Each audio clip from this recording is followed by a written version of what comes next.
name is Truth, from what you wanna hear. And God got my back, let's make it crystal clear. I'm screaming black power, I ain't never scared. A queen who does the most is host. So it's a movement, got you moving.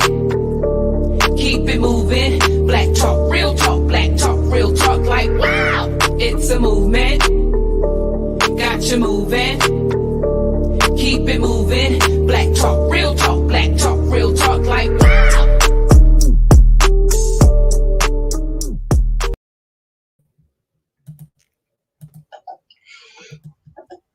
Hey everybody. Welcome to Black Talk the Movement. Yeah.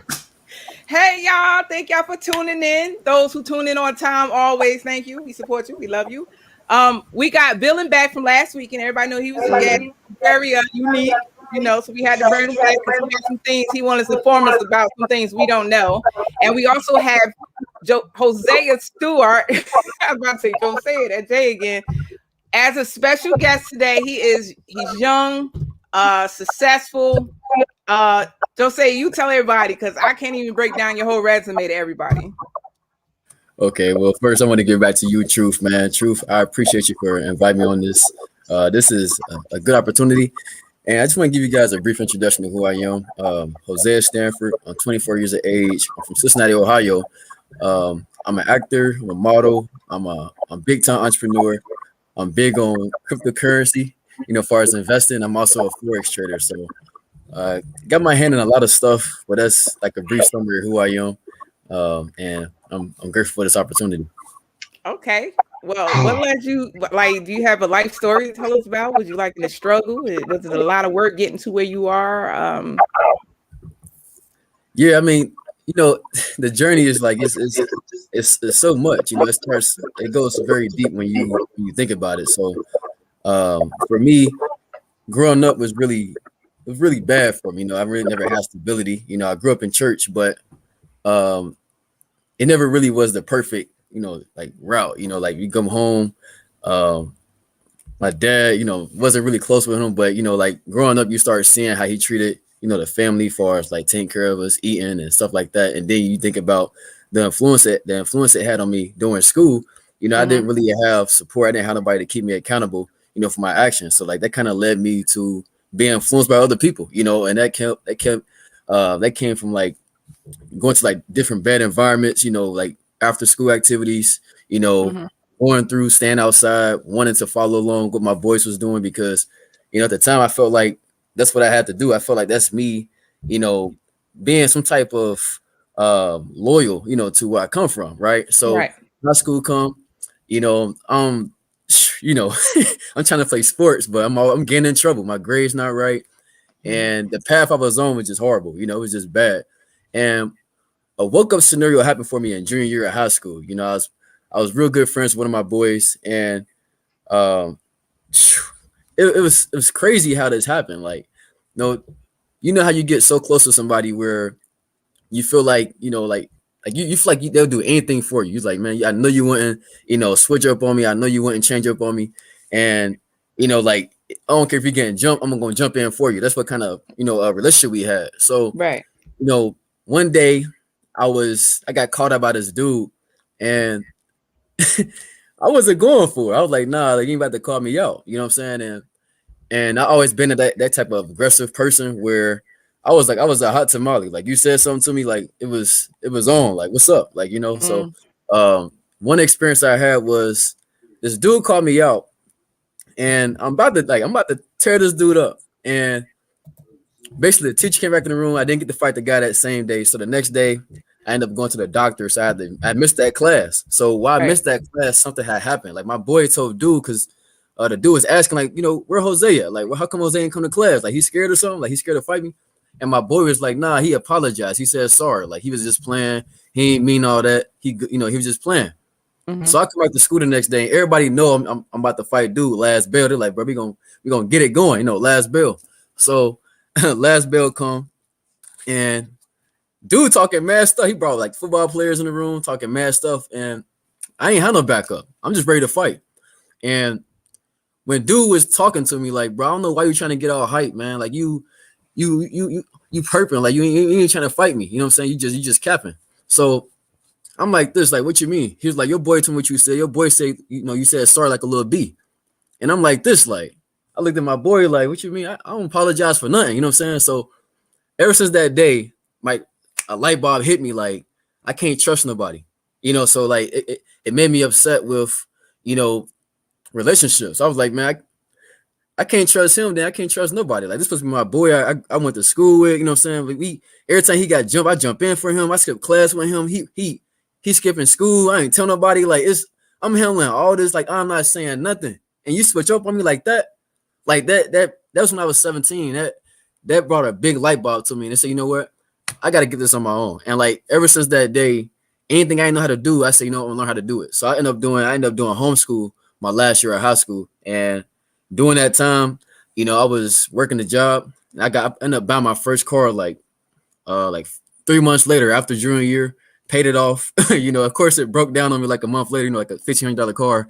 So I was humping across the street, like, my car overheating. I'm like, dang, but that day woke me up too, because I started looking at every bad situation as an opportunity. I said, if I can't fix it, how can I change that for the next time? So when that car started overheating on me, I said, what is going on with my car? Because I popped the hood.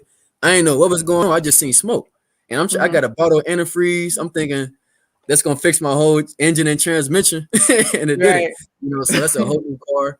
I ended up buying a new car like 2 months later. And ever since, I just sold it like early this year. But I had that car since 2015. And I learned how to do everything on the car. I ended up getting a friend as a mechanic. I said, bro, everything you do, show me how to do it so I can do it with you. Because my mentality was, I'm never going to pay somebody else to do something for me that I can do myself. So I started learning every skill. I started learning like everything. I started doing research. Like, I never went to college. So I said, you know what? It's already going to be hard for me being a black man. So I said, you know what? I got to step my game up. Like, I don't like handouts. Whatever I do, I'm going to kill it. So like ever since that opportunity, ever since that scenario inside junior year, that really woke up my like my mindset on life. Like, I started thinking bigger. I started thinking, smarter. Like, how do I move? How do business owners move? How do these big people move? How do they think? Like, how do they interact? How do they have conversations? So I started studying every small detail, and I started incorporating it. And so I really got where I'm at as far as opportunity, and that's how I really go into everything too. So that's like a little bit about me. Well, how did you get into acting? It's crazy. So my first acting gig was in 2016, right? And before me going to this gig, I was actually working a job. I was doing a canvassing job. So I was doing door to door about politicians, Ted Strickland and Rob Portman, like, hey, would you guys vote for this person, whatever? And one of the girls that was working there, she was a model, and she was like, Jose, they got this acting gig coming up. They're looking for extras. You should come out. You're gonna get paid. All you got to do is walk around in the back. I'm like this, like, no, I'm cool. I was a business-minded person. I was doing carpentry at the time on the side of canvassing. So I'm like, I'm cool. I'm pass on it. She's like, Jose, come on, like, you gonna like it. I was like, no, I'm good. I'm cool. I ain't trying to do it. So I ended up going there, and this was 2016, summer 2016, and they had the Survivor Compton movie. It ended up coming on Lifetime about Michelet, like the biopic about Michelet. And when I was there, I got to meet Jamie Kennedy. I got to meet some other actors and some other people. But that experience woke up my eyes and a lot of stuff, because I was meeting people all across the world, like different backgrounds. I was meeting people from different states. And I saw that as a big opportunity to network. So at the time, I wasn't really big in acting at first. I was just trying to network. Like, hey, you got Instagram, and it's like, bro, I mess with you. You know what I'm saying? So that gig happened. I took a break for like 2 years because I don't know. I just went out the little hiatus and start doing something else. I was focused on business. So I took a break on acting in 2016, came back 2018. My mom was like, Jose, they got this talent agency looking at it. They're looking for talent. They're looking for people. You should audition for it. And I'm like this, like, I said, no, I'm cool. I ain't about to do that. She's like, Jose, you need to go there and do it. Like, I can sing too. So I was like, okay, I'll go. Don't say that. Can you sing some for us? Oh, no, not right now. My mama gonna kill me. She's like, Jose, I told you to drop some music. I'm like, nah, not right now. You don't get me in trouble. You don't get me slapped through the camera, man. You want something? I forgot to tell you, I'm a fanatic. When somebody said they can sing, I'm like, well, I'll put you on the spot. You don't want to sing? She gonna be happy if I do that, boy. But nah, I ain't gonna Come sing on, you no, never know who watching. Diddy How could to be do it? watching. You gotta give us a little a tune. little bit. I don't know what song to sing, man. Who I told you look like? What's his name? I love I no guess what's, I seen her. August Alsina. You know any of his songs? Dang, they old. Like I don't know word by word, but We don't care. We older heads, so we like old music. I'm trying to see. I'm trying to see a snippet. What's his song? I forgot his songs. Yeah, I don't got no songs on top of my head. I'm kind of Is it because you nervous? It's when you in the nah. spot. I just don't remember as no music like I ain't heard a song in a long time. I got some rap music in my head right now, so I'm kind of ghetto. Well, you got some. You rap too, right? Now, I'm more like a party next door type of guy. I like to have like a chill, mellow, and then go into like a little singing. That's what kind of person I am. Okay. So it's like that's what kind of vibe I'm on. But I'm not gonna sing right now. But I ain't gonna hawk you. We yeah, get you the end of don't this hold me. show. Don't hold me. I got a quick question for you, real quick, man. Yes, sir. Are you an Ohio State fan? Nah. All right, cool. We cool. We Nah, good. it's We good though. crazy because like it's just when it comes to our Ohio teams, man. I'm not trying to bash our city, but it's just it's horrible, man. You know, you lose hope I am. every time. You know, we lost our quarterback again this year. He got smacked and he got injured, and then we just lost our wide receiver AJ Green.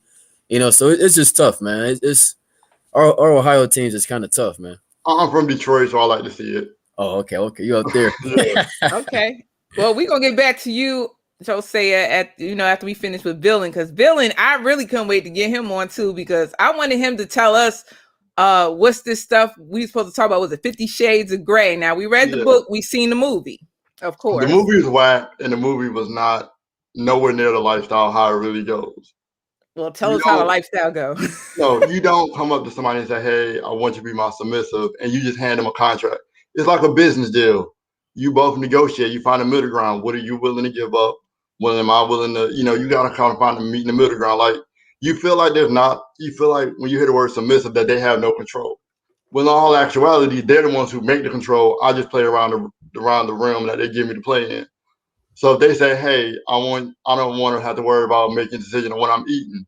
Okay, cool. Like you negotiate. You don't just say, "Okay, I give up 100% of my freedom to you." You can, but that's another situation. But as far as dom and submissive go, you kind of meet in the middle. You figure out what they want to give up, what you can control, how you control it. You have to talk about everything. Like it's not just all about the play, but it's a lot of responsibility when somebody's giving you over their well-being. I mean, you are technically, if you're giving up any kind of control, you're actually you're saying, "Hey, I feel like you can make decisions that's best for me that I may not be able to see." And I know you looking like what? Like, yeah, it happens, Yeah. and it's not a male-dominated thing. It's actually a lot of females in there. I have one of my friends; she's a female mistress, and like she go harder than me. Okay. And it's look, I'm lost. Like, tell me what is involved with this. Just tell us what one person does and what the other person does. Okay. That's we'll understand it better. All right. So the dom is the one that makes the decision. They're the one that's in control. Okay. Basically, they're the chief of the situation. The submissive is the person that gives over their control to a certain extent. Now, if you do master and slave, that's a whole different situation. But dom and sub is where they give over certain parts of the aspects of their lives to you, and you control it. And yes. Break down slowly but surely. Now, give me example and give the viewers example of master and slave. What is going on with master and slave? What they doing at that moment? Okay, master and slave is where what you would be doing at that moment is what I meant to say. All right, so master and slave is like saying, "Hey, me and you have the same vision for how we feel life should run, and I'm letting you control everything. So I'm following you in the vision that you have for our life." You know what I mean? So like, it breaks down everything. If he decides to say tomorrow, "Hey, we're vegan," then y'all vegan. Oh, but I'm still a little. I'm trying to picture what goes on with master and slave in the room. It depends on what kind of person you are. It depends on how everything works out. It's not like a set formula. So you could have a master that's like he doesn't care anything about what you say. It's just what he says goes. There are some masters that you can talk to him, like my co-host Twist. She'll bring up a situation and they'll talk about it, and he ultimately makes the decision.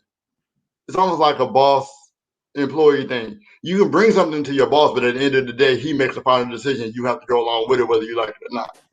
Okay. Now, you can get out of it. This is not, mind you, this is not a legal binding contract. Some do verbal contracts, some do non-verbal contracts. Hold up, Villian. Josea. I guess this person, what they say? Well, hold up.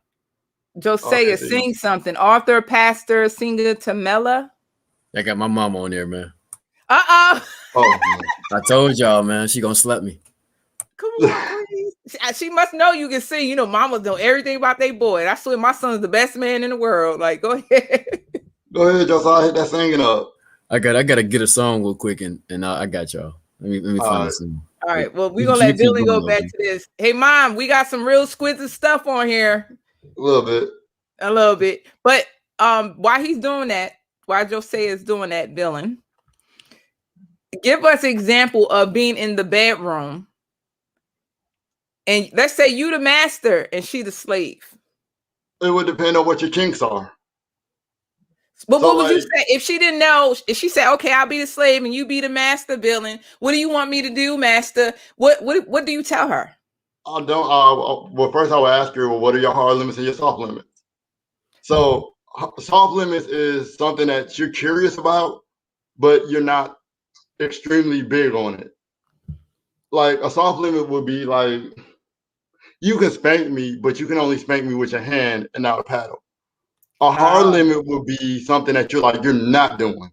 You're not doing at all. Okay. Like a hard limit would be like, I'm trying to do something a little light.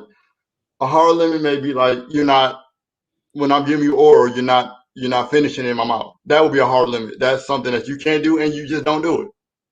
Okay. So like they have those, you have those limits where you have to respect them, and then they have safe words. So safe words, there are two types of safe words. There's like a safe word, like pineapple that Kevin Hart did. You know, hey, pineapples. And then there's the stop sign signal. Green means go, yellow means slow down, and then red means stop. It's over. Whatever we're doing, we need to stop. It for whatever reason, you just stop. Okay. And then there's a thing called aftercare. Like afterwards, after everything is done, you know, whatever that person needs to feel cared and loved for. You know, some people it's get them a juice and maybe some cuddles or stuff like that. You know, it gets a little deep. Okay, well, we're gonna say that for later then, Villian, because you really throwing me off a little bit. Josea, did you find a song yet, baby? Yeah. I'm over here trying to find a song, man. I'm there, y'all. Okay. I don't know what to look up. I'm just like, any song, I'm just trying to like. Well, you got a church song. I see Mom is a pastor, so I know you know some church songs. Oh yeah, for sure. Yeah. Let me see. Dang, that got me on the line. Yeah, I'm ready. Look, my hair's standing up for you. Let's go. Man, I mean, only a little snippet though. I mean, let me see, man. Yeah, you gotta chill out, Villian. You gotta chill out, bro. I got you. I'm chilling. Hey, let me see. Dang, I gotta get over this for sure. Let me see this song. That got me over here nutting up, man. I'll probably say, ask me some more questions, and I'll just sing like at the end or something. Catching, okay. Well, what's your definition of success? And then we'll see if you start singing about success after you answer the question. Hold on, let me turn my light back on for you guys. Okay. My definition of success is really to influence people. Like, you know, you want to be able to influence somebody else to where they can have a lifelong memory. Mm-hmm. You know, because I feel like life really carries on when you can give somebody memories of you. That's how you extend your life. It's not about a rest in peace shirt. No, it's about how can your name last longer than after your death. That's what success is to me. So if you can like leave some type of memory, some type of influence, where somebody can say like, man, if it wasn't for Boom, if it wasn't for Truth or Villian, I wouldn't be doing what I'm doing. That's adding life to your name. So that's like my definition of success. Right. Okay. Well, okay. Truth, I have a question then. What is your success? What does success look like for you?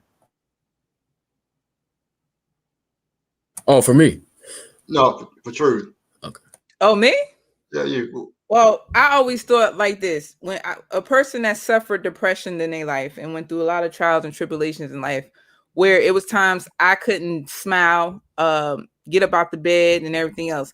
My success in my eyes is actually is getting up and putting forth the action to what you want to do, step by step. Like I wanted to write a book. Now it was a struggle, but every day I got up day by day and wrote that book till it was completed. I felt success from that. My success might be different from your success. Like I feel I'm spiritually rich. I don't have to be $1 million in my bank account to feel wealthy. I'm spiritually wealthy. Yeah. So success is people putting forth the effort, because there's a lot of people that can't do what neither one of us do this to this day. There's a lot of people suffering with depression. A lot of people, lost their kids, deaths in their family and everything else. But just to wake up every morning and do what I want to do, like I have my book out, I have my music. I don't know if you know all this, Villian. I don't think you do, but then you know about my music. I know But about I your got book, a book out. I got my book, my music, my beauty products. I'm about to start those. I just got those in today. Oh yeah. I'm about to put that out. What else I'm doing? I have my own spiritual message cards that I sell online. I'm basically do everything. And I do it on my own.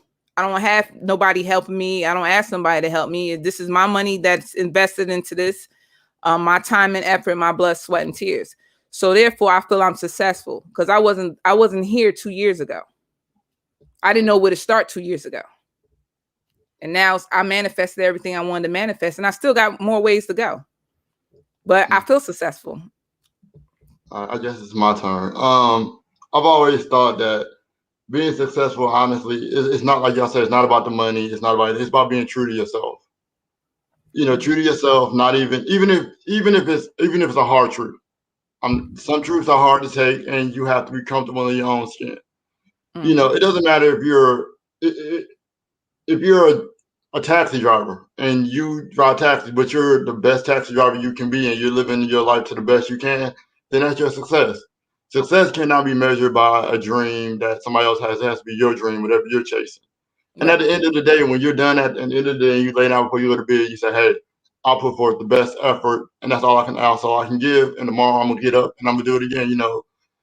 I've battled with depression before, with like just not being myself. Like I did it for like 5 or 6 years where I wasn't being true to myself. And I was miserable. But once I started being like comfortable with myself, being like, this is who I am, this is what I am, then I started living life better. I think a lot of people are sometimes chasing the success that somebody else made.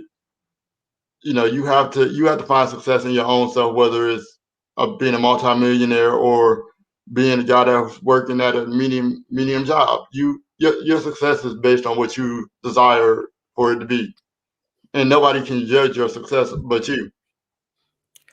Well, I knew success for me was not working for somebody else. I am not made to work for nobody else. I was a born leader. I was a born entrepreneur.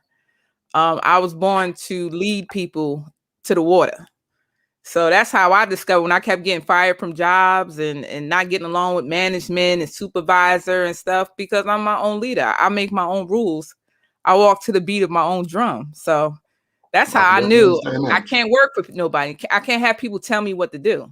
Because a lot of things I don't agree with, and I'm gonna speak about it, and people don't like it, and boom, I'm fired.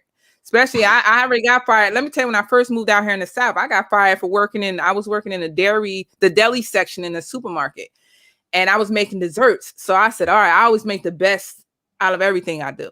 So I get a little extra with it and be critiquing the desserts and making them beautiful and artistic, because I already got that creativity about me. Yeah. And the supervisor, the older white woman, she comes in, oh, who makes this? And they go, well, Tiffany did or Truth did. And she's like, she starts showing jealousy, start hating and pushing my buttons and coming for me over some desserts, and I ended up cursing her out, and I told her I didn't come from her vagina. Actually, I said the other word. And, she had corporate call me and they fired me and stuff. You know what I'm saying? So I was like, you know what? I'm not working for nobody else ever again in my life. I'm just not doing it. I So respect that. That's a fact. It's crazy. I want to bounce off of truth. Like, it's man, just once I seen, like, I know I'm 24, I know I'm still young, but just working these jobs, I always, like you said, the highest level. I'm always working to the highest level. And like, you want that promotion. And it's like, what woke me up was I was working this job. I was working this children's hospital job out there in Cincinnati. And I wanted this job to be a manager. And the guy was like, okay, if you want to be a manager, you got to get 33 out of 35 on the test. So manager, I take the test, and it was inside different departments I never worked in. I still passed the test for like 34 to 35. Once I gave him that test, he said, okay, I'm going to look at it. I'm going to get back to you. I said, bet, cool. So I'm working. I come back to him every time I see him, like, hey, what's up, man? What's up with the promotion? He's like, well, I'll think about giving it to you when I want to give it to you. And when he said that to me, ever since that day, I was like, oh, bet. When you want to give it to me? Okay. So so I know it sounds bad to the viewers, but look, I didn't care from what happened from that day on for work. I came in late. I left the job, came back. I was literally just making my schedule. I'm like, bro, you don't respect me. You don't respect my opportunity. So why should I respect? Like, that's the bad mentality to have. But ever since that day, I said, you know what? I got to become my own boss. I got to become my own boss that don't got to get paid by the hour. I can get paid when I want to, So that's what really woke me up on that side too. So I'm agreeing with you. True. That's kind of what happened to me. I was working at a job for 10 years, like just doing federal. I call it federal time because I was in it doing double digits. And I had been in the same building for like I said, 10 years. I knew the building inside and out. When managers came over there, they send them to me to tell them how to run it. And I was like, this is what y'all do. And one day I was like, hey, look, I've been here long enough. Why don't y'all, let me be a supervisor or something? They was like, well, they was more tight-knit. It wasn't based on who you are, too much, how much ass you're kissing. And if you know me, I'm not kissing no ass. Like, you should, because of how I work, my work ethic was good. Like, I came to work early, came to work late, stayed late. I didn't really care. And they was like, well, we're not going to do it. They would give other people it because they felt like they were more willing to bend to them. And I was like, nah. So then I said, I'm not going to keep doing this because this is what I want to do for the rest of my life. So I want to chase my dream, and I found it. So, Josea, you ready to sing that song? You figured it out? Did we touch your heart with that conversation? I got a little snippet. I got a little snippet for y'all. Okay, we ready. Look, it's gonna be like probably like 5 to 10 seconds. My mom she about to be happy. She's gonna record this and share it on her. My son singing. Here goes.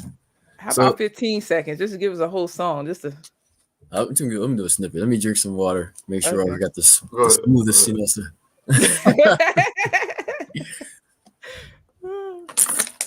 I'm always loving people. I'm getting more people that can sing on Black Talk too. I will put you on the spot.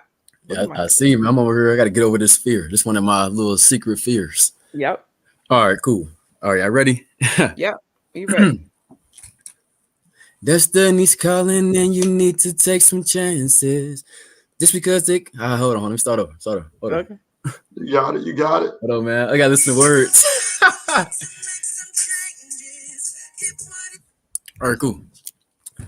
Destiny's calling and you need to take some chances. Just because they come for you don't mean you hold on. I think you need to do the church songs because I know those is just a church song. It is. It sounds like an R&B song. Like no, it's called Everybody Can't Go. It's a church song. Okay. So I forgot I ain't heard this in so long. So I'm trying to remember the words. Like I know the beginning. I just was singing it on pause, but y'all can't hear me. All right, hold on. Let me put my AirPod in so I can hear the words at the same time. So hold on. All right, here we go, man. My bad, y'all. My bad, viewers. My ratings going down. We make mistakes all the time on Black Talk. We good. Don't be scared. Don't shout. Don't. No, it's because I ain't singing in front of nobody in like a long. I ain't singing to nobody in a long time. So this is like this is a hidden secret nobody knows. Okay. All right, cool.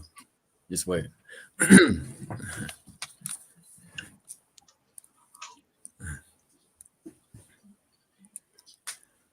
Destiny's calling and you need to take some changes. Think that he's got for you, don't mean you can go some places. If they all go left, maybe you should go right. Stay out of mischief and you'll have a better life. Boom. Cool. Oh, I like that.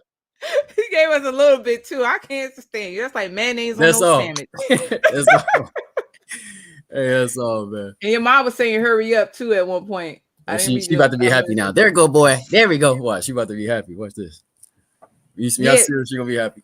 You know what? But I learned, I believe I'm scared every time I do something, right? But that's when I do my best, when I'm scared. That wasn't my best. It probably wasn't, because you was put on the spot. You ain't really get your mind ready for it. I get it. Some people got prep themselves. You're good. But do it with fear, right? Yeah. That's how you know. That's how you know I got a passion for it. You know, I always tell people, like, for example, when it comes to auditions, people be nervous to do an audition, and like people think that's a bad thing. That's a good thing. Like, you know, if you don't got no emotion going into it, you don't really care about what you're doing. So it's like you want to have that fear. You want to have that fear of the unknown. Like, how does it feel? Like, you know, and after you do it, it's like, oh, dang, okay, I feel loosened up. But at the same time, it's like you want to have that fear because it shows passion. Like, you care about what you do. You care about, you know, what you're gonna have as a result. So, yeah. Your mom said thank you. You're welcome, man. You're welcome. Another thing about acting, because I remember we was talking on the phone. That's how I met Josea, through a talent agency. I was trying to get some information out of him so he can mentally prepare me for the things I don't know. Because me, like I said, I'm a visionary. I'm gonna listen to it and I'm gonna think it and get my mind set on what I'm gonna do when I go there. But acting, like for me, acting, like we had another guest on here, Michael Mitchell. He's in acting too. He's a great actor. And I had asked him, like, is being a visionary his gift? Because that's his clothing line as well. And plus he does acting. And I think being a visionary plays a major role with being an actor or a creator or artist, whatever it is that you do. You've got to vision it first in order to manifest it and do it. Now, how do you handle being an actor? Like, how do you prep yourself when you're reading that script? Or is it I'm trying to get it how basically. I get what you say. I've been around a lot of people. I've been through a lot of situations. Like, we use crackheads, for example, because we all been around crackheads. And, you know, crackheads are funny. They got this little character about them, right? Yeah. And I was saying, well, like, I always wanted to play a crackhead in a movie. And Michael Mitchell did too. He said the same thing. But my thing is, I've been around so many crackheads, I'm able to take each character from each crackhead and put it together and make it into a crackhead. Facts.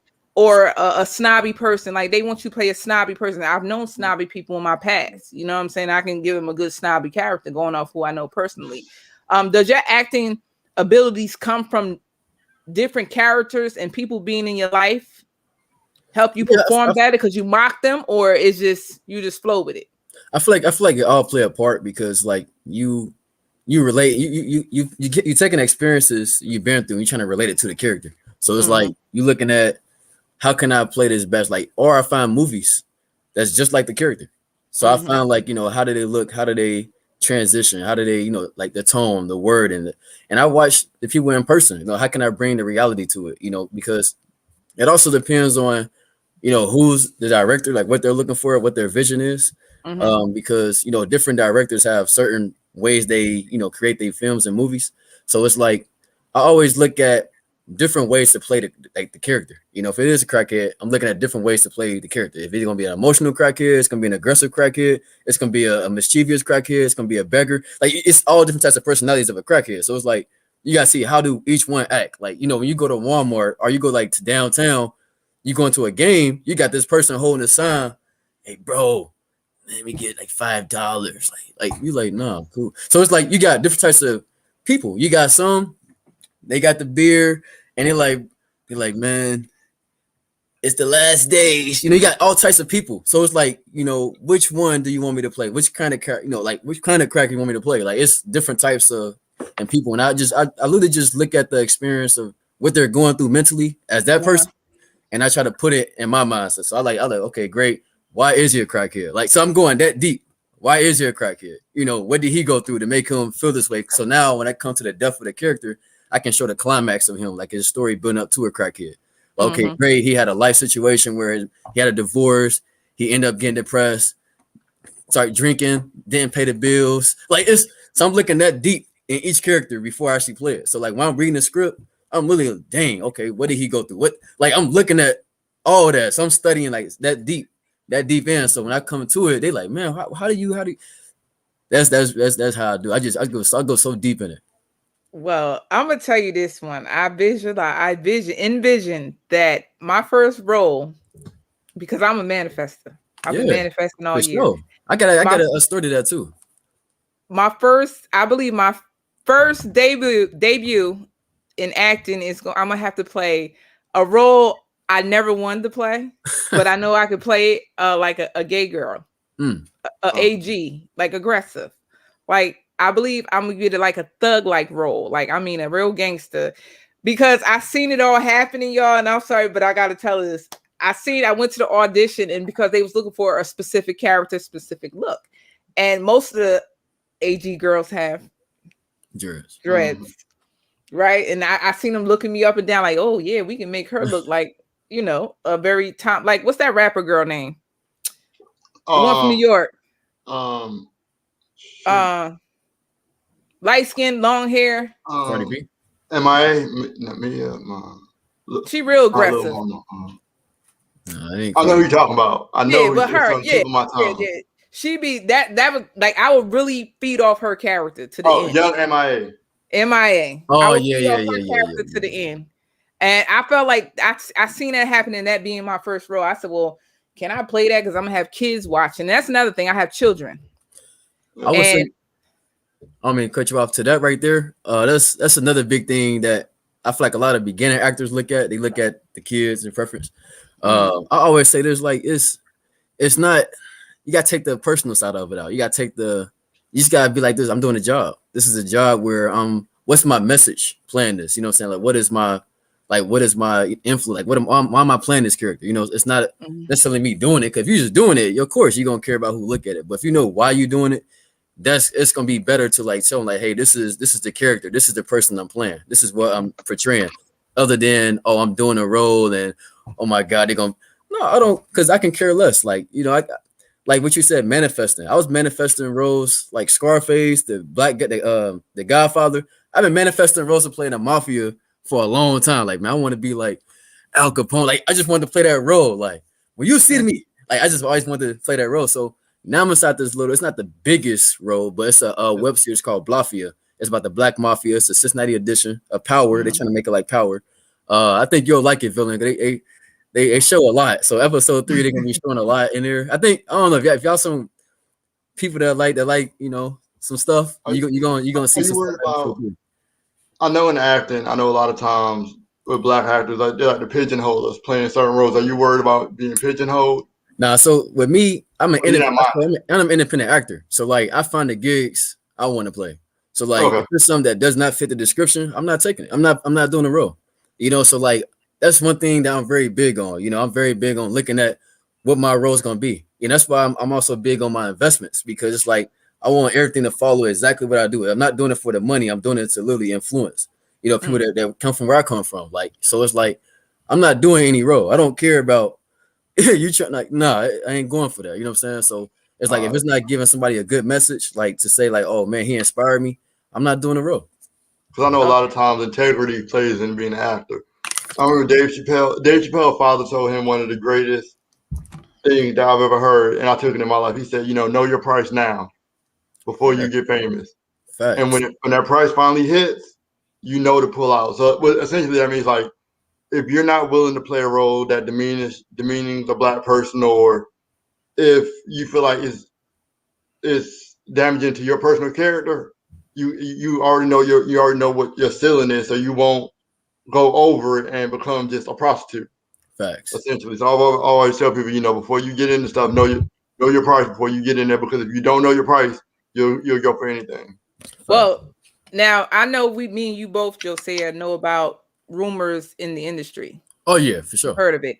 I want to know, and Villian too, this is for you too, because people that ain't even in the industry, they still doing the same thing. What are the things that you can consider selling your soul? Those could be, oh my God, that can be, that's so deep, because like so many people go into it being naive. Like they would say, oh, I'm not doing this for this. But then you look at the big picture, like when you actually stand back, you're like, bro, look how deep you went. You know, it's like, and it's not necessarily who you sign with, it's the relationships. It's about who you're around for real, you know, because if you're around people that's like that you know their background, they know what they do, you know, on the side, and you know how deep they be and stuff, and you like you want to be around them because of their success or the image they have. You understand, like you got to take all that weight that comes with that. So like I always say, like be your own person, you know, because selling your like that can be you, you know, signing contracts because you want to get paid. You signing anything just to get paid. You know, you see a contract, your first commercial gig, you signing it because like, oh yes, money, but you didn't read the description. You just went to the audition. Or it could be like, you know, they said, hey, we're looking for, like you said, gay. It'd be a gay. Matter of fact, it won't even just be a gay character. It'd be a character where you're getting abused crazy, like they just doing you dirty, like they talking down on you, and then you playing this wimp, and then after it, you know, like when they ask you about they interviewing you about it, and you just so happy. Oh well, it was a good experience. Like what? Like stuff like that is like you going down. Like it's like you declining, you know, because like you it's deep, man. I mean, but selling you, I feel like that's. I got a story for you for that one. I got a story for you. Tough. You remember The Wood? You remember the guy who played in The Wood? What was his name? The one who played the main guy playing Love and Basketball? No, the guy who beat him up. You remember in The Wood when he moved from North Carolina to I think to Cali, and the girl he grabbed the girl's butt and her brother beat him up. Mm-hmm. Y'all remember that scene? Yeah. Well, later on in life, he did another movie where he ended up playing a rape victim in a prison. And he said he was uncomfortable with that scene, and he ended up doing it. He regretted doing it. I feel like selling your soul so much isn't actually selling your soul. It's when you're doing something that you, like you said, you're really, really not comfortable with, and somebody convinces you to do it. You know, you have to be grounded. Like I said, it goes back to, you know, knowing your standards. You saying, hey, look, I will be in a scene, and I may even have it implemented that happen, but I'm not going to actually let that actual scene play out in the movie. Facts. And you have the right to say, hey, look, the price is too deep. And he regrets it to this very day. He said, I wish I would have never did that scene. Yeah, because the thing about this industry is like, once you have it on camera, it's there forever. Like it's not, you can't take it back. You know what I'm saying? It's there for generations after generation. I got to just go to Google, put that in, it's going to pop up. You know, it's like, that's tough. He regretted doing that scene. And I mean, I think a lot of times when a lot of actors, especially African-American actors, we get a bad rap for like, dressing in essentially drag. And I've never had a problem with it because I also know back in ancient times, back in Rome when they did theater, men played roles of the man and the woman. So for me, it doesn't bother me. Because, Martin Lawrence did it in the 90s when he did Martin, and then even Jamie Foxx did it too. Jamie Foxx did it on In Living Color. Yeah, he did it. Martin did it 2 times. Mm-hmm. Tyler Perry, he was the big one that really did it. Eddie did it.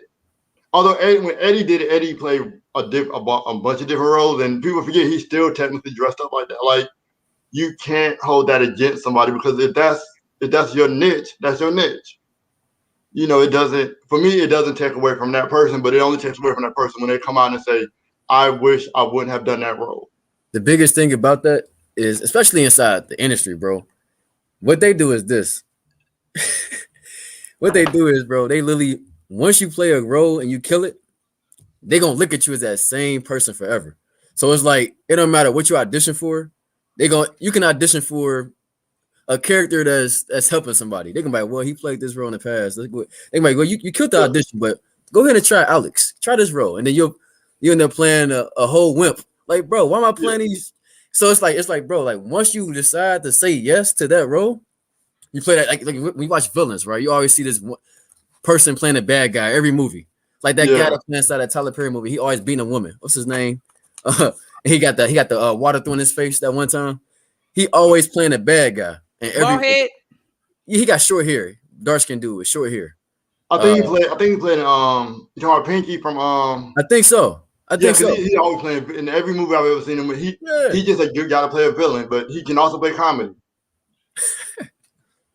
Like, but you think about like Jamie Foxx Jamie Foxx, Eddie Murphy, and Will Smith are one of the few guys who was able to go from starting out being comedians or being comics to being able to get serious roles and action roles. No, Will Smith did Will Smith. a When he little first role. started, when he first started, he played a gay guy in his first No, movie. no. He did what's his name first? He did Fresh Prince of Bel-Air first, and he was a comedian rapper first. Oh Right. yeah. And then he So- got into the movies, and he got that role laying in the bed with that man. But I mean that role isn't even brought up that much. I mean, to the people that got history and Will Smith, they always mention that. They're like, yeah, They well, I don't know when he mention it, first yeah. started, because even with Jamie Foxx, they were saying how Jamie Foxx changed his name because he couldn't get auditions with his real name. So he ended up changing Jamie Foxx. His sexual name. Yeah, so it's like it's so many big stories, man, and it's like I'm just like this, like, you know, for me, I look at my gigs, man. I look at which one, you know, that I can kill, and I just look at, you know, if they say yes, they say yes, because every audition, you're not gonna you can kill the role. Like I can give y'all experience. I have auditioned for this run role, and I killed the audition, but I didn't fit the look. You know, I don't look aggressive. You know, I'm young. You know, I don't got no facial hair. I don't got no beard. You know, I don't look rough. I don't like I've been to jail. So I killed the audition. I killed it. Ray, what's going on? Like, I know the whole thing, right? But I didn't get it. Now, when I left the audition, the director was like, hey, come here. She said, you killed the role, but she said, you know, I'm just looking for somebody more rough. She said, but I got other auditions for you. I got other, you know, gigs for you. I'm gonna hit you up, and I'm gonna give you some more gigs. I said, cool. That's cool with me. But say I would have got mad, stormed off, like, man, I'm out of here. Like, I could have blocked out that opportunity, you know, because it's not necessarily about you killing a role. It's just about you, like, what they looking for. You know what I mean? If they looking for somebody that looks rough, they're gonna find somebody that looks rough. You know, if they want to look for somebody that looks young, they're gonna find somebody that looks young. So it's like when it comes to these different auditions, you're just looking for a certain look, and also they also looking for skill too.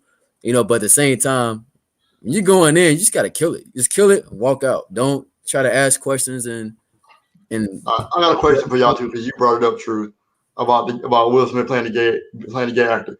Do you feel that when African Americans play gay roles, do you think that diminishes them as an actor, or is it like a kind of a blemish on their, you know?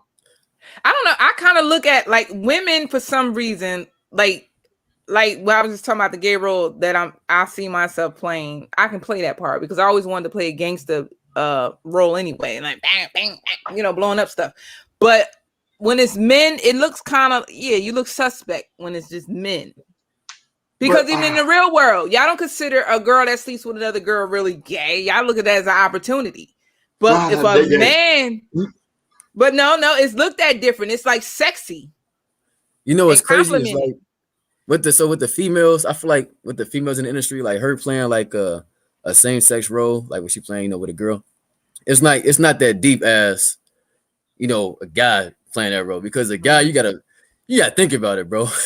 You gotta be mentally there. Like you gotta be mentally there. Like you gotta literally, like when he's looking at you in your face, you gotta be mentally there. Like you gotta literally like you gotta be mentally there. Like, bro. And I think that too, and I think also a lot of time when they do have gay roles, it's always a stereotypical flamboyant gay guy. It's not just a guy that's like, hey, I do what I do, and it just so happens that when I go home, I'm kissing this man in the mouth.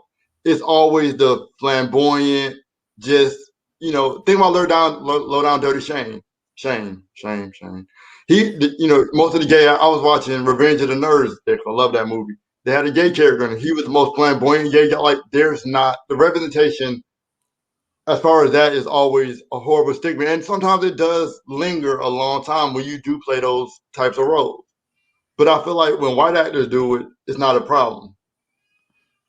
You know, I mean, for some people, yeah, but I mean, like at the end of the day, you're playing a fictional character that is not of you. Now, if you don't feel comfortable playing it, I can understand it. But you know, at the end of the day, for me, if you're an actor, you're doing a job. You're pretending. You're playing pretend.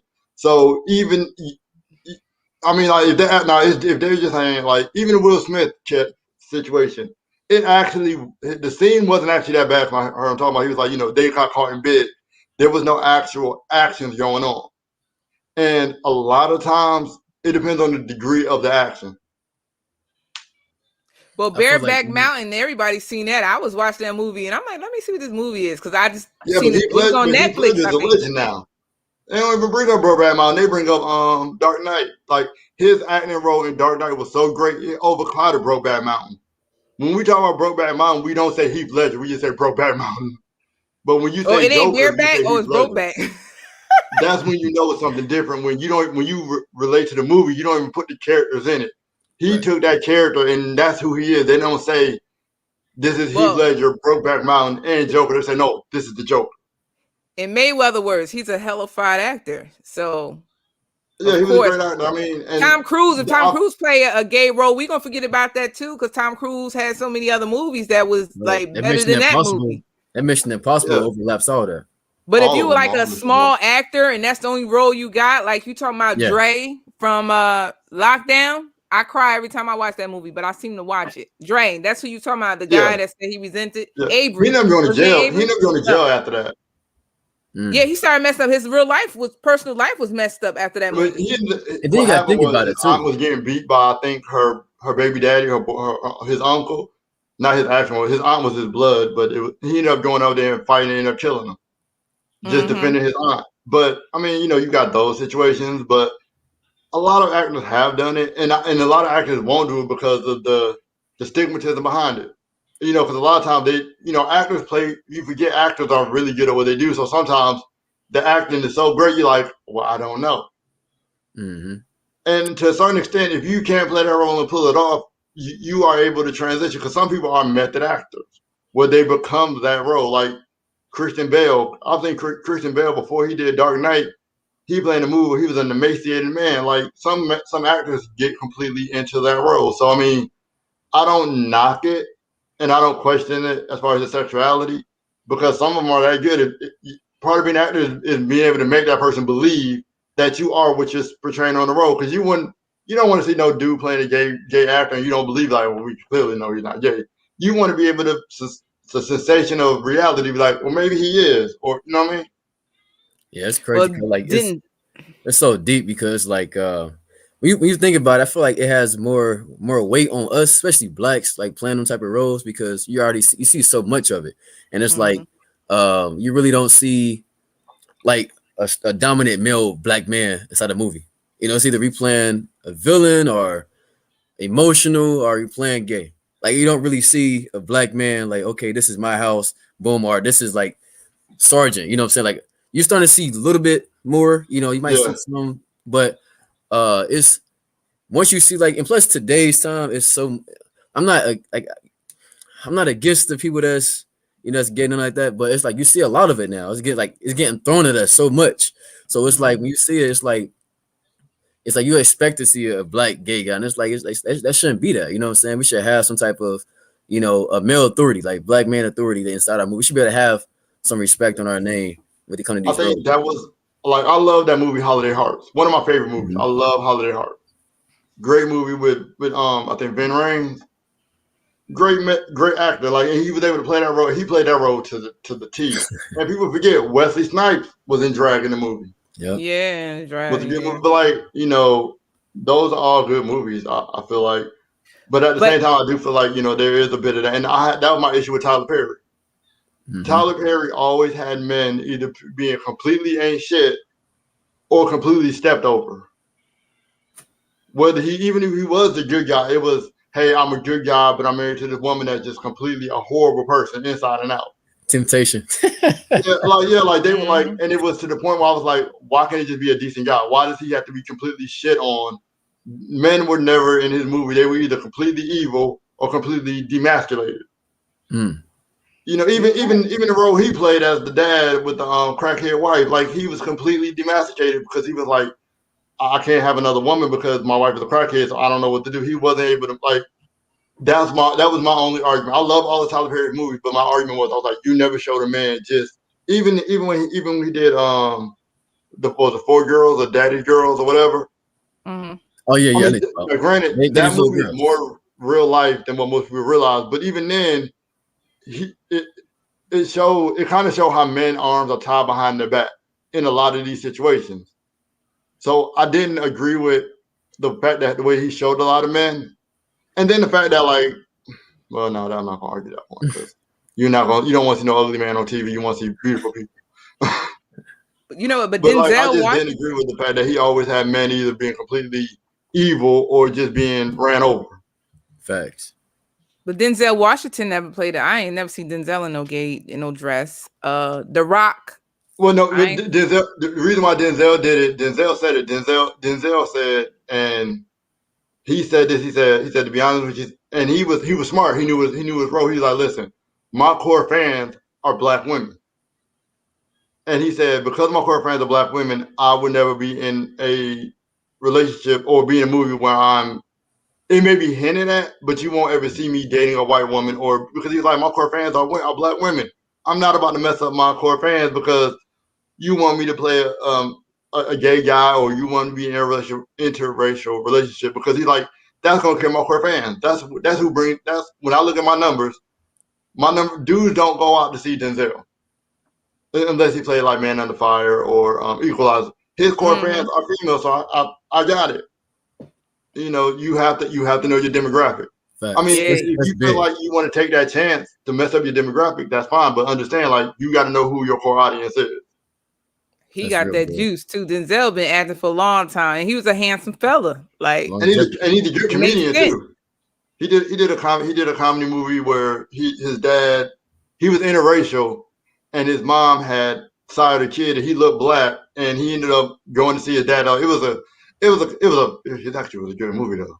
It was back in the day, but it was a good movie. But yeah, like, you got to know your core fans, and you got to know what you're doing. Like you said, what's your price? Facts. I feel like a big supporting cast, like along your career, you got to have a good supporting cast around you, because it's so many highs and lows. Because you think about it, like especially today, like everybody have so much access to you. You know, social media, they can go on Google, look up your name, and try to find your address. They sending you stuff. So like, it's like when it comes to these roles, you really got to be like in. You can't worry about nobody else. You got to have supporting cast. Like you got to have people. I don't care if it's 5 people. You got to have people uplifting you along your journey, because some of these roles is like, you know, what's this going, like what you're doing before you go into it. Like, you know, like, look, this my character. I'm gonna kill it, but you know, this is gonna be the outcome. Yeah. So it's like you gotta have that supporting cast. Like, look, we know you're doing your job, then you're gonna kill it. But look, next one. What's the next gig after this? Like, what's next? You know, just having that next mentality. That's what's gonna really keep you ahead, instead of saying like, okay, I got this, and then I'm gonna see what happens. Because a lot of times I feel like a lot of actors, they get stuck on what happened or how it came out. Then they get discouraged. Like, even though they good at what they do, it's easy to drop all that confidence. It's super easy. That's what happened with Chris Tucker. Chris Tucker was like, when he was big. You remember he did Money Talk. He did like a couple movies. Then he just stopped. But he was like, I was real picky on the movie roles I want. He's like, every movie role wasn't for me. Like, he probably could have took him. And the reason why he won't do another Ice Cube movie is because he's like, Ice Cube ain't gonna pay me no money. Right. And you know, he blew up off being basically a junkie. Mm-hmm. So, you know, you gotta figure out what you're willing to do, what you're not willing to do. Facts. okay, but yeah, I guess so. We got all into this talking about acting. The question was, what do you consider selling your soul, right? So I'm just going to elaborate off what we spoke about as far as the movies. What about real life? What about those who's not acting? Us, regular people right now. You know what's crazy is like, man, I know so many real life situations where people actually did this. Like, I didn't think this. I mean, I knew it was real, like, you know, the celebrities, but actually, no people that's not celebrities. I heard stories about them, you know, doing this, and man, I just don't like talk. I know people know these situations. They know that. Man, Anyway, put it out there, man. Put it out there. You know, I ain't afraid to. I was like, I just don't want nobody trying to, where Jose at? Where he at? But anyway, we don't ever say names anyway. We just start examples. Yeah, the story's a story. You know, but it's crazy because, like, basically, I know I was cool with some females. I'm just gonna say females. I was cool with some females, and one of them ended up like getting into like a multi-relationship. So basically, like, you know how the guys, they control different girls. So he had 3 wives, and they all was inside different countries. So one of the girls had basically signed a deal with the guy in a different country to be his wife.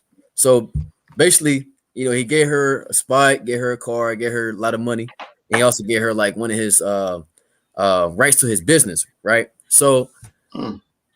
what he required from her was you need to cook for me every day by this time, all this stuff. And thing is, he might not be there, but he still want the food done at 8 o'clock. So it's like, and just watching her go through that, like she was like, man, this is depressing. Like every time he come over, he don't want the food. He told me to throw it away, make it again. Like she's like, I'm wasting money. Like it was bad, and like I felt bad because her energy was just dropping. Like you could tell, like it was getting to her real. Like you could tell it was getting to her. And this girl was a fine girl, fine man. I'm talking about crazy, right? Crazy body, whatever. But it was like she signed that deal with the guy. She can't leave because he know where she at. I'm pretty sure he got a team. The way he was the way he was moving, he was very organized. So it's like when you think about it, she gave him all the control. So it don't matter where you go, I'm watching you. You know what I'm saying? You can't go nowhere. You know what I'm saying? So it's like stuff like that is real. People do that with ball players. They do that with, actors. They do it with singers. They do that to get the publicity, to get the shine, to get the look, to people to know who they are. And they don't even get the look at the end. They don't even get the look, but they end up giving them full control. They like. I think another way you can do it is, another way you can sell your soul. I mean, and I'm not shitting on people who do it, but if you do a fans only and you doing it just because it's easy money and it's not what you want to do. I mean, like selling your soul for me is when you do something that's against your own personal nature. And you become so involved in it that it changes you as a person. Mm. That's really what it is. I mean, we could all be doing something that could be selling our souls. Whether it's if you're like, hey, I have a passion for being a cameraman. I like taking pictures. I like doing that. But you decide to be, a manager at a nice restaurant. You're selling your soul because you choose not to do what you want to do. So I mean, selling your soul is when you go against yourself, against your true nature, and you let it change you into somebody else. And you can generally tell when people have on our level of society, where you can tell, we all have, somebody we know, we're like, damn, like they was mad talented in this, but they gave up on it, and now they're doing this, and you can tell they're clearly not happy.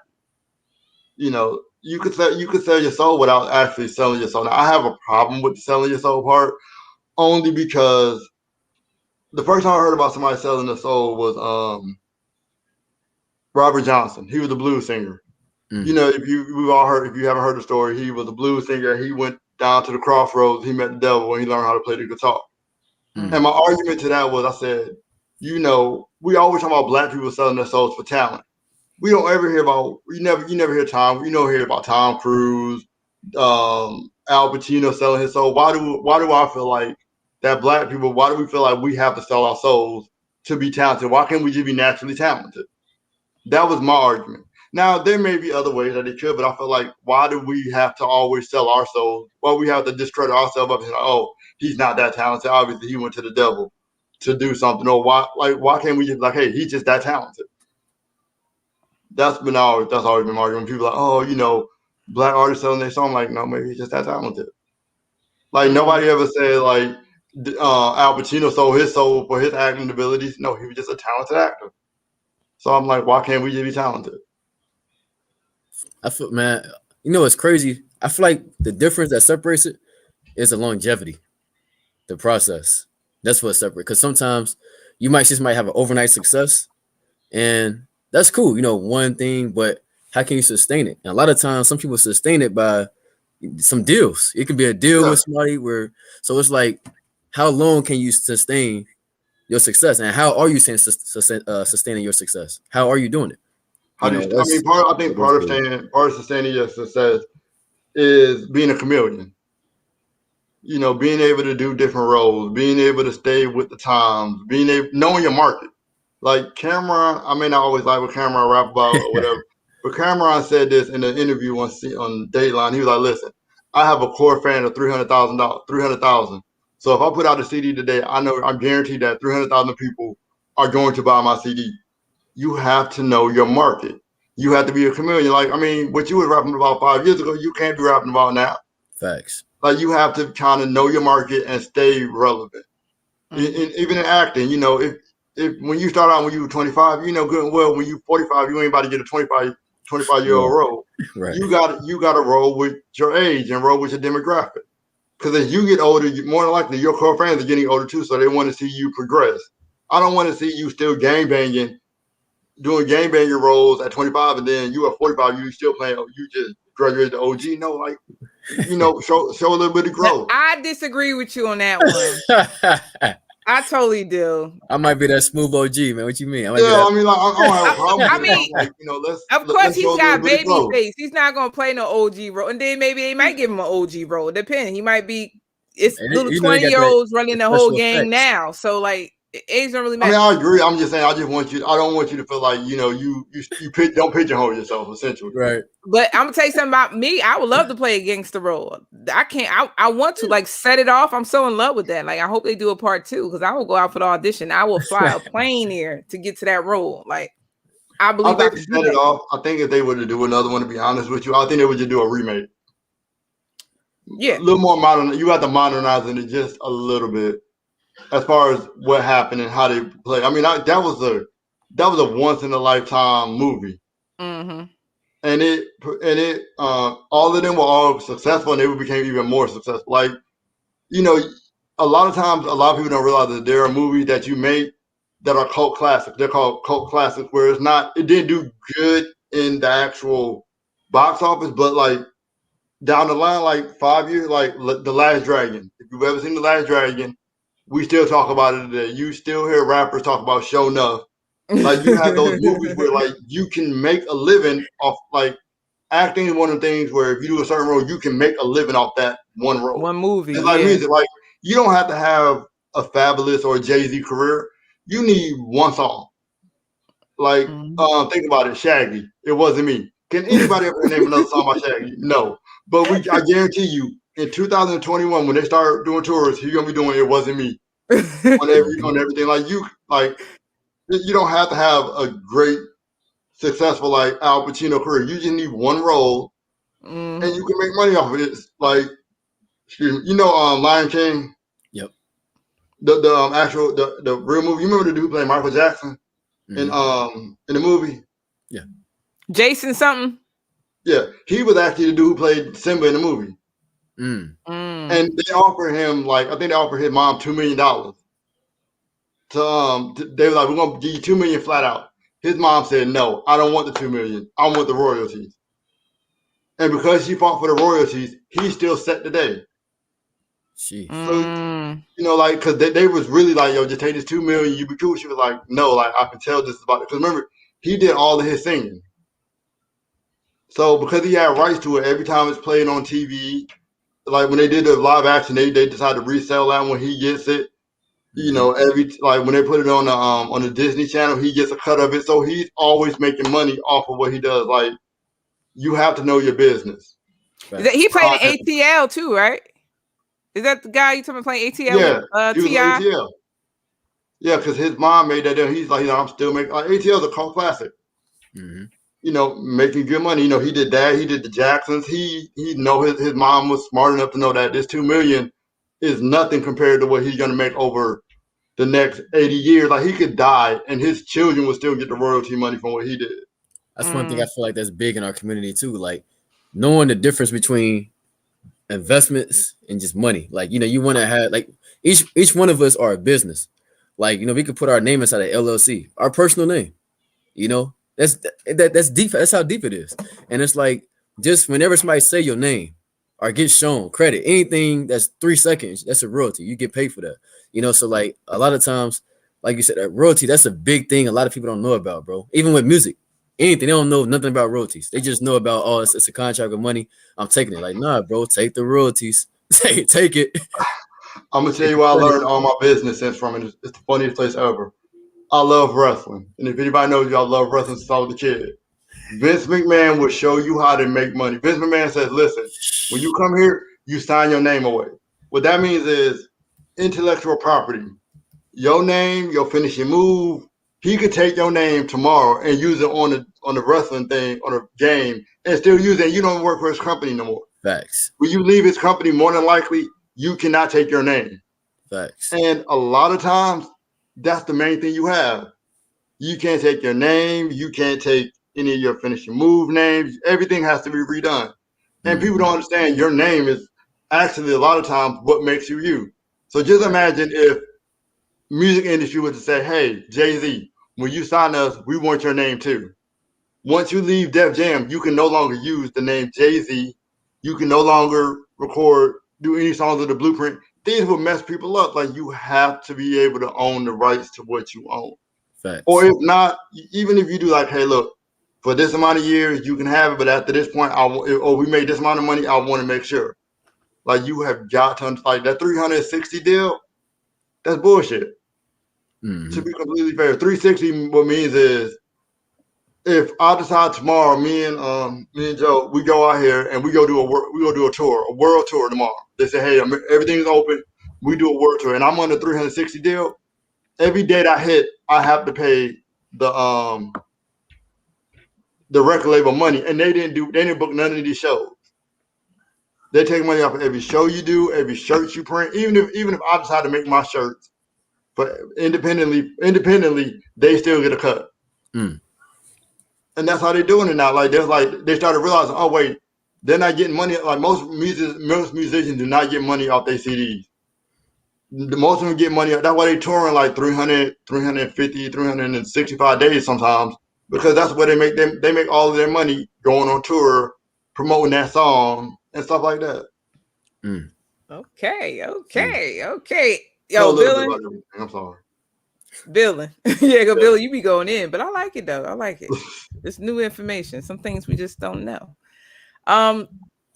We gotta wrap it up, y'all, because we'll be on here for like 2 hours if we could. I'm sorry. You know, I want to thank everybody that tuned in. Thank you, Josea, for coming on. We might gonna have you back in the next 6 months. Okay. I see you doing more things in the next 6 months. Oh yeah, for sure. Yeah, I see it.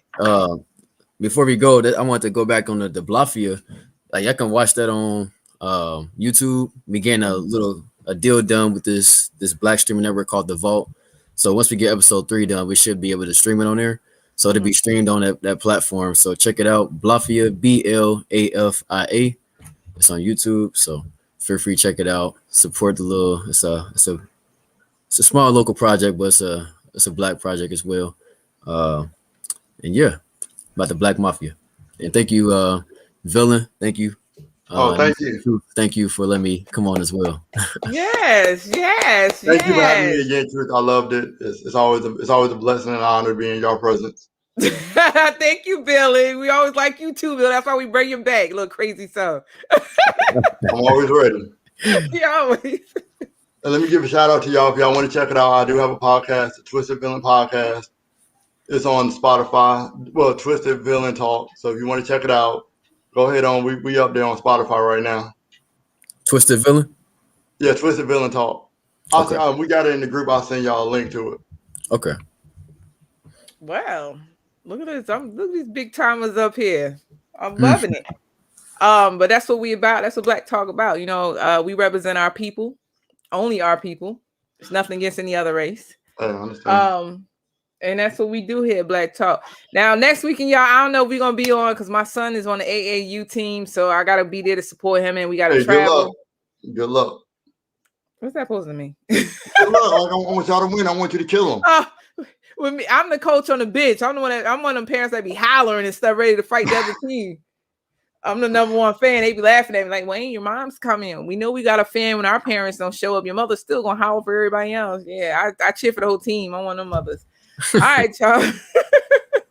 Thank y'all for tuning in. Y'all have a good night, a great weekend. We love y'all. Love and light. See y'all next time. Peace.